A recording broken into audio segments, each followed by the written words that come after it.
বাংলাদেশের সীমান্তের প্রথম রক্ষক, যারা দিনরাত প্রহরায় থাকে দেশের নিরাপত্তার জন্য। তারা হল বর্ডার গার্ড বাংলাদেশ, আমাদের গর্ব বিজিবি। বাংলাদেশের ১৯৭২ সালে স্বাধীনতার পর সীমান্ত রক্ষা ও দেশকে সুরক্ষিত রাখতে যাত্রা শুরু করে বর্ডার গার্ড বাংলাদেশ বা বিজিবি। বাংলাদেশের চারদিকে ৪,৪২৭ কিলোমিটার সীমান্ত, আর সেই বিশাল এলাকার নিরাপত্তা নিশ্চিত করে এই বাহিনী।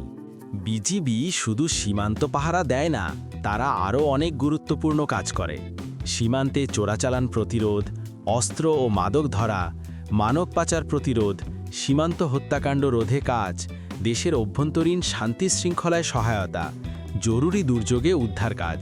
সবচেয়ে কঠিন পরিস্থিতিতেও বিজিবির সদস্যরা সাহস, সততা এবং দেশপ্রেম নিয়ে দায়িত্ব পালন করেন।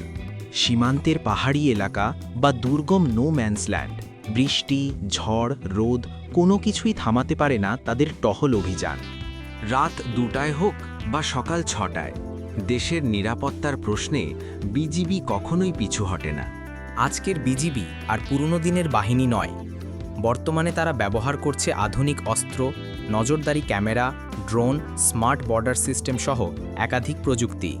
সীমান্তে দাঁড়িয়ে যারা দেশের নিরাপত্তা নিশ্চিত করেন, তাদের প্রতিটি রাত, প্রতিটি মুহূর্ত দেশের মানুষের শান্তির জন্য উৎসর্গ করা। অনেকে নিজের জীবনও দিয়েছেন দেশের জন্য। বর্ডার গার্ড বাংলাদেশ, দেশ রক্ষার অজানা নায়ক, যাদের ত্যাগ ও সাহসিকতায় আমরা শান্তিতে ঘুমাই। সালাম জানাই এই সীমান্তরক্ষীদের।